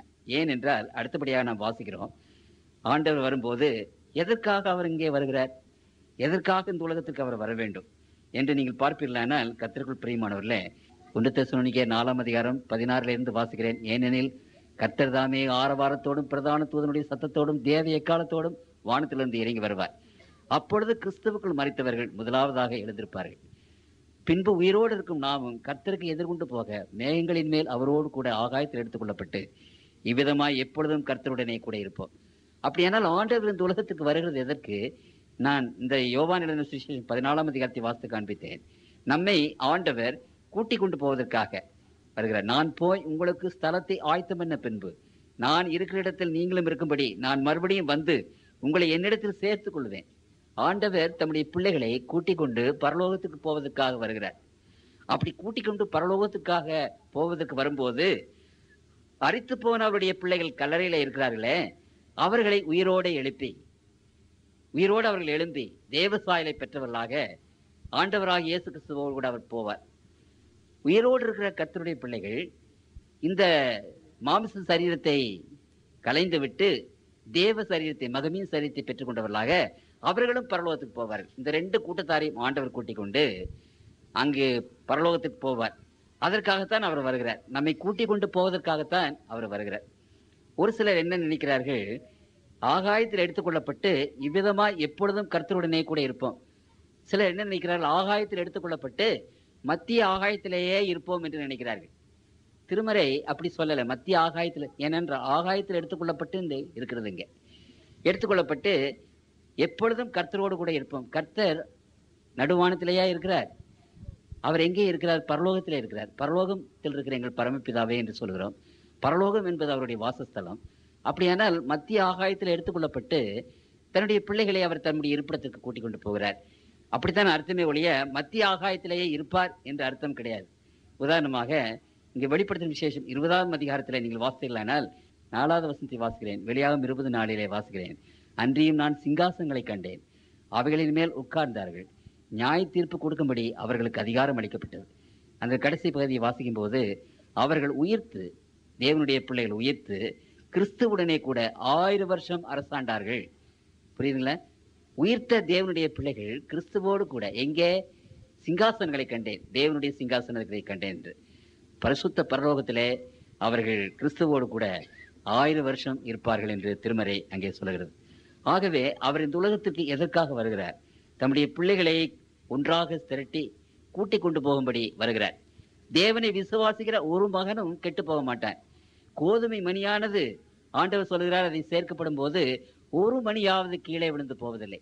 கர்த்தரை விசுவாசித்தவர்கள் எவ்வளவோ வருவார் வருவார் என்று அந்தந்த காலங்களிலே கடவுளுடைய ராஜ்யத்துக்கு என்று ஆயத்தப்பட்டு மரித்தவர்களாக இருந்தால் அவர்கள் ஒவ்வொரும் எழுப்பப்படுவார்கள்.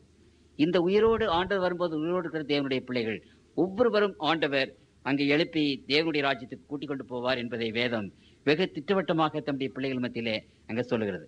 இதுல ஒரு விசேஷமான ஒரு காரியத்தை ஆண்டவர் தம்முடைய பிள்ளைகள் மத்தியிலே சொல்லுகிறார்.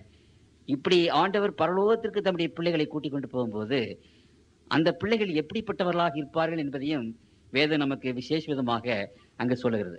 பிலிப்பியர் நிருபத்தில 3வது அதிகாரம் 20வது வசனத்திலே வாசிக்கிறேன். நம்முடைய குடியிருப்போ பரலோகத்தில் இருக்கிறது. அங்கே இருந்து கர்த்தராகிய இயேசு கிறிஸ்து என்னும் இரட்சகர் வரை எதிர்பார்த்து கொண்டிருக்கிறோம். அவர் எல்லாவற்றையும் தமக்கு கீழ்ப்படுத்திக் கொள்ளத்தக்க தம்முடைய வல்லமையான செயலின்படியே நம்முடைய அற்பமான சரீரத்தை தம்முடைய மகிமையான சரீரத்திற்கு ஒப்பாக மறுரூபப்படுத்துவார்.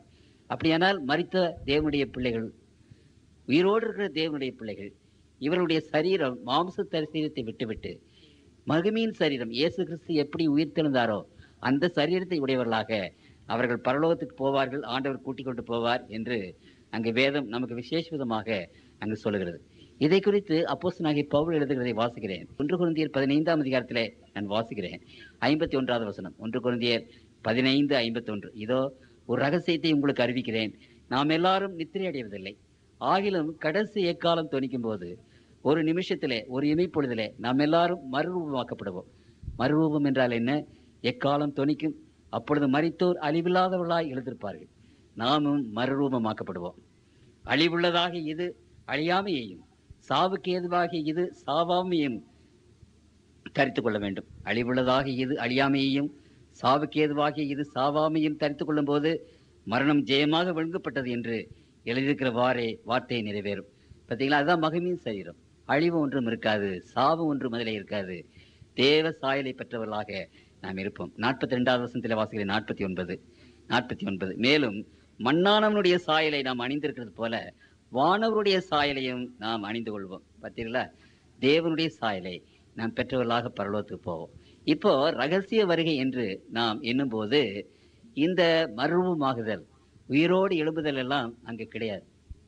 நன்றாக கவனிங்கள். அப்பொழுது இந்த உயிரோடு எழும்புகிற காரியம், மறுரூபமாகிற காரியம் எல்லாம் அங்கு அடிபட்டு போகிறது. ஆனால் ஆண்டவர் தம்முடைய பிள்ளைகளுக்கு விசேஷமான காரியங்களை அங்கு வைத்திருக்கிறார் என்பதை குறித்து நாம் விசேஷமாக நாம் அறிந்து கொள்ள வேண்டும். ஆண்டவர் வருகிறார். கர்த்தருக்குள் பிரியமான தேவனுடைய பிள்ளைகளை, திருமறை நமக்கு என்ன சொல்கிறது? ஒருவராவது கெட்டு போகாதபடி எல்லோரும் நித்திய ஜீவனை அடை பொருட்டு தேவனை ஆண்டவர் இந்த உலகத்திற்கு கொடுத்து இவ்வளவாக அன்பு கூர்ந்தார் என்று வேதத்திலே நாம் வாசிக்கிறோம். ஆண்டவருடைய அன்பு அப்படிப்பட்டது.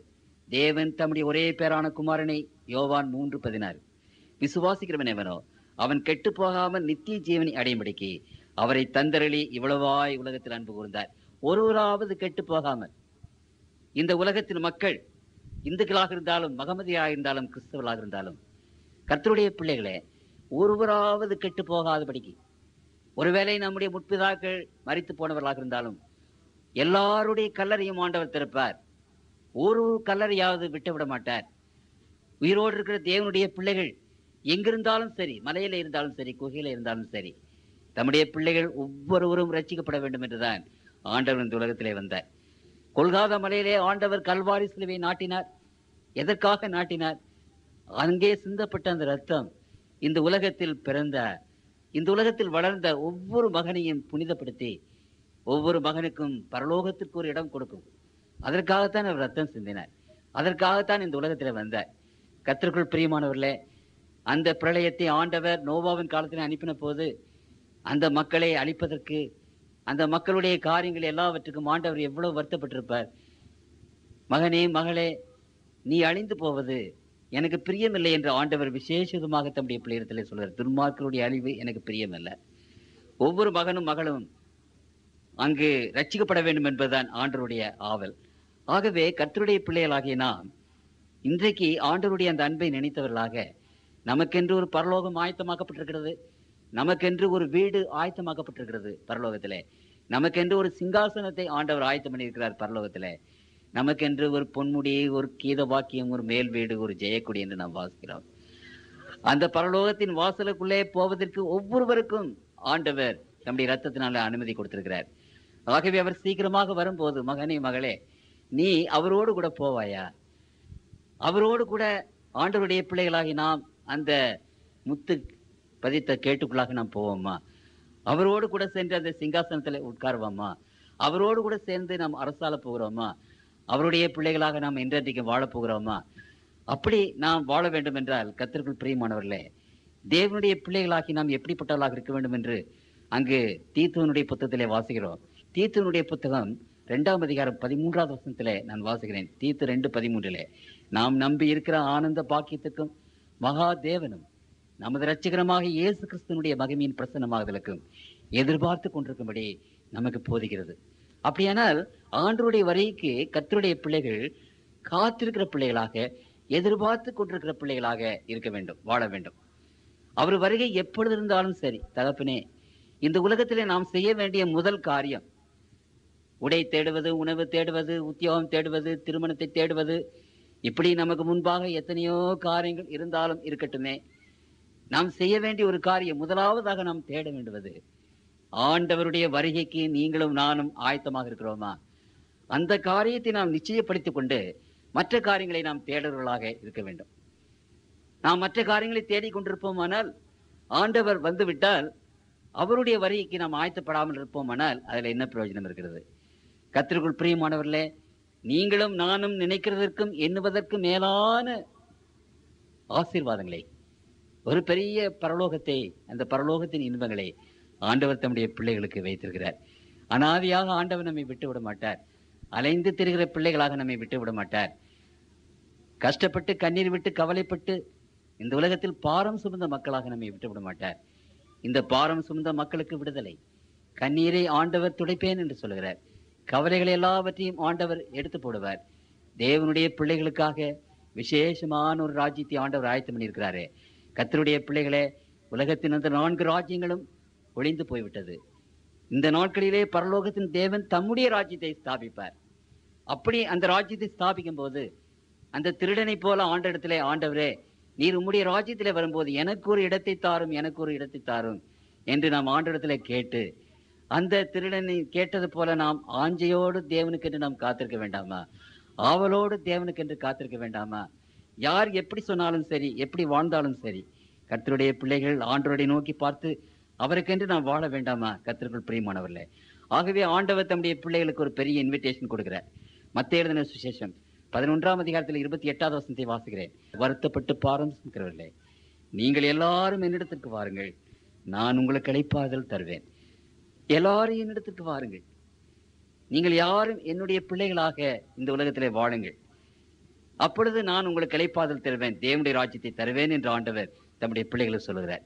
ஆகவே இந்த காலத்தில் கர்த்தருக்குள் பிரியமானவர்களே, ஆண்டவருடைய சமூகத்தை தேடி அவரிடத்திலே நாம் வந்து நம்முடைய காரியங்களை அவரிடத்தில் ஒப்புவித்து, நம்முடைய உள்ளத்தை அவருக்கு கொடுத்து, நம்முடைய இருதயத்திலே அவருக்கு ஒரு இடத்தை கொடுத்து, ஆண்டவருக்கென்று நாம் ஆயத்தப்பட்டவர்களாக, ஆண்டவருக்கென்று நாம் பிழைத்தவர்களாக, ஆண்டவருடைய வசனத்தை கேட்டு, அவருடைய கற்பனைகளை கேட்டு, அவருடைய ராஜ்யத்துக்கு என்று ஆயத்தப்பட்டவர்களாக நாம் பிழைக்க வேண்டும். அப்படி நாம் ஆயத்தப்பட்டவர்களாக ஆண்டவருக்கென்று பிழைத்து, அவர் எப்பொழுது வருவார், எப்பொழுது வருவார்? நான் ஒரு இடத்திலே போகும்போது ஒரு வயதான ஒரு அம்மாவை கண்டேன். அந்த அம்மா மெலிந்து போயிருந்தார்கள், நசித்து போயிருந்தார்கள், நன்றாக வாழ்ந்தவர்கள். அவர்களுக்கு யாருமே இல்லை, அனாதையாக இருந்தார்கள். அவர்கள் பேசி கொண்டிருந்த போது என்னத்தில் சொன்னார்கள், ஐயா, இந்த உலகத்திலே நான் விரும்புவது ஒன்றே ஒன்றுதான், ஆண்டவர் சீக்கிரமாக வர வேண்டும். ஆண்டவர் சீக்கிரமாக வந்து நம்முடைய கண்ணீரை துடைக்க வேண்டும். ஆண்டவர் சீக்கிரமாக வந்து நம்முடைய கவலைகளை எல்லாவற்றையும் போக்க வேண்டும். ஆண்டவர் சீக்கிரமாக வந்து நம்முடைய துன்பங்கள் துயரங்கள் எல்லாவற்றையும் போக்கி இந்த பாவ உலகத்திலே இருந்து நமக்கு விடுதலை தர வேண்டும். என்றென்றைக்கும் சமாதானத்தோடும் சந்தோஷத்தோடும் இருக்கிற தேவனுடைய ராஜ்யத்துக்கு நம்மை கூட்டிக் கொண்டு போக வேண்டும். அவர் சீக்கிரமாக வருகிறார். அப்படி வரும்போது கர்த்தருக்குள் பிரியமானவர்களே, நாமும் அவரோடு கூட இருப்போமா? அவருக்காக காத்திருப்போமா? இதோ எங்கள் ஆண்டவர் இவருக்காக காத்திருந்தோம் என்று சொல்கிற கூட்டத்தில் இருப்போமா? அல்லது மலைகளையும் குன்றுகளையும் பார்த்து எங்களை மூடி போடுங்கள் என்று ஒப்பாரி வைக்கிற புலம்புகிற அந்த கூட்டத்திலே இருப்போமா? இந்த ரெண்டு கூட்டத்திலே ஏதாவது ஒரு கூட்டத்திலே கர்த்தருடைய பிள்ளைகள் இருந்துதான் ஆக வேண்டும். பர்வதங்களையும் மலைகளையும் நோக்கி எங்கள் மேல் விழுந்து ஆட்டுக்குட்டியானவருடைய முகத்திற்கு மறைத்துக் கொள்ளுங்கள், அவருடைய கோபாக்கினால் வந்து விட்டது என்று சொல்லி அழுது புலம்புகிற அந்த கூட்டத்திலே நாம் இருப்போமா? அல்லது ஏசாயா 25:9 வாசிக்கிற மாதிரி, இதோ எங்கள் ஆண்டவர் இவருக்காக காத்திருந்தோம், இவர் எங்களை ரட்சிப்பார் என்று ஆர்ப்பரிக்கிற அந்த கூட்டத்திலே நாம் இருப்போமா? கர்த்தருடைய பிள்ளைகளாக்கி நாம் இதோ எங்கள் ஆண்டவர் இவருக்காக காத்திருந்தோம் என்று சொல்லக்கூடிய அந்த கூட்டத்திலே இருக்க முடியாத ஒரு பெரிய கிருபையை நமக்கு தந்தருள்வாராக. ஜெபம் செய்வோம். எங்களை நேசிக்கிற அன்புள்ள தகப்பனே, இந்த உலகத்தின் இறுதி கட்டம் வந்து விட்டது என்பதை நாங்கள் அறிந்து, கர்த்தாவே இந்த நாட்களிலே எதை தேடுவதற்கு முன்னதாக உம்முடைய வருகை பற்றின அந்த காரியங்களை தேட எங்களுக்கு ஒத்தாசிதலும் சாமி. இங்கு இந்த வசனத்தை கேட்டுக்கொண்டிருக்கிற நம்முடைய மக்களை ஆசீர்வதிக்க மாட்டவரே. மற்றவர்கள் எல்லாரும் அது இது என்று போன போதிலும் நிமித்தமாக வந்து இந்த வசனத்தை கேட்ட அந்த மக்கள் ஒவ்வொருவரையும் உடைய வருகைக்காக ஆயத்தப்படுத்த மாட்டவரே. கர்த்தாவே, நாங்கள் மேலே பார்த்து வானங்களின் வழியாக நட்சத்திரங்கள் வழியாக அநேக உலகங்களின் வழியாக வருகிற ஆண்டவராகிய உண்மை எதிர்கொண்டு போவதற்காக உமக்கு ஏற்றபடி நாங்கள் வாழ்ந்து உம்முடைய வசனத்தின்படி நடந்து உண்மை நேசித்தவர்களாக கர்த்தாவே உம்முடைய வருகைக்கென்று ஆயத்தப்பட்டவர்களாக நாங்கள் வாழ எங்களுக்கு ஒத்தாசையும் ஆண்டவரே. எங்களுடைய வாழ்க்கையிலே உம்முடைய ஆயத்தத்தை முதலாவதாக நாங்கள் வைத்து மற்ற காரியங்களை நாங்கள் அடுத்தபடியாக வைத்து வாழும்படியாக அனுகிரகம் செய்யும். இதோ எங்கள் ஆண்டவர் இவருக்காக காத்திருந்தோம் என்று ஆர்ப்பரிக்கிற அந்த கூட்டத்தில் நாங்கள் ஒவ்வொருவரும் இருக்கும்படி, எங்களுடைய பிள்ளைகளும் எங்களுடைய குழந்தைகளும் எங்களுடைய வீட்டாரும் இருக்கும்படியான ஒரு பெரிய கிருபையை எங்களுக்கு தர வேண்டும் என்று ஆண்டவர் இயேசுவின் நாமத்தில் வேண்டிக் கொள்கிறோம். ஜெபங்களும் பரம்பிதாவே. பாவப்பட்ட பூமியின் நடுவினிலே இயேசு என்ற நாமம் ஒளி வீசுதே. தீய சக்திகளின் வஞ்சனைகள் என்னை சூழ்ந்தாலும், என்ன சோதனை வந்தாலும் மஞ்சிட மாட்டேன். என்ன கஷ்டங்கள் வந்தாலும் வீழ மாட்டேன். என்ன பாரங்கள் சூழ்ந்தாலும் மஞ்சிட மாட்டேன். என்ன துன்பங்கள் வந்தாலும் வீழ மாட்டேன்.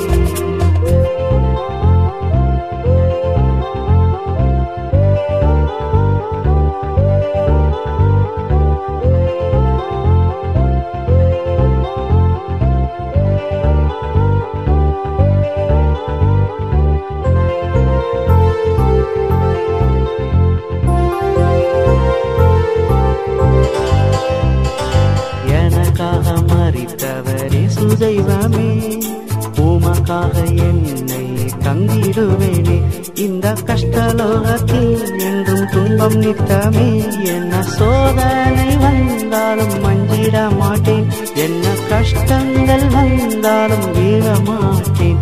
என்ன பாரங்கள் சூழ்ந்தாலும் மஞ்சிட மாட்டேன். என்ன துன்பங்கள் வந்தாலும் வீழ மாட்டேன். பாவப்பட்ட பூமியின் நடுவினிலே இயேசு என்ற நாமம் ஒளி வீசுதே. தீய சக்திகளின் வஞ்சனைகள் என்னை சூழ்ந்தாலும், என்ன சோதனை வந்தாலும் மஞ்சிட மாட்டேன். என்ன கஷ்டங்கள் வந்தாலும் வீழ மாட்டேன். என்ன பாரங்கள் சூழ்ந்தாலும் மஞ்சிட மாட்டேன். என்ன துன்பங்கள் வந்தாலும் வீழ மாட்டேன்.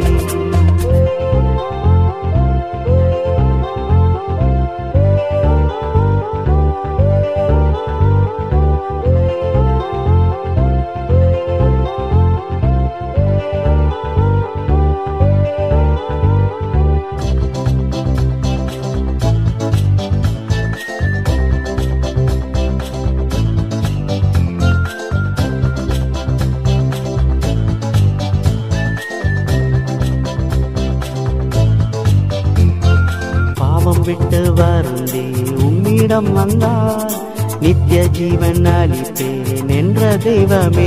உம்மோடு நான் வாழ விரும்புகிறேன். என்ன சோதனை வந்தாலும் மஞ்சிட மாட்டேன். என்ன கஷ்டங்கள் வந்தாலும் வீழ மாட்டேன், என்ன பாரங்கள் சூழ்ந்தாலும் மஞ்சிட மாட்டேன், என்ன துன்பங்கள் வந்தாலும் வீழ மாட்டேன். பாவப்பட்ட பூமியின் நடுவினிலே இயேசு என்ற நாமம் ஒளி வீசுதே. தீய சக்திகளின் வஞ்சனைகள் என்னை சூழ்ந்தாலும், என்ன சோதனை வந்தாலும் மஞ்சிட மாட்டேன், என்ன கஷ்டம் வந்தாலும் வீழ மாட்டேன், என்ன பாரங்கள் சூழ்ந்தாலும் மஞ்சிட மாட்டேன், என்ன துன்பங்கள் வந்தாலும் வீழ மாட்டேன்.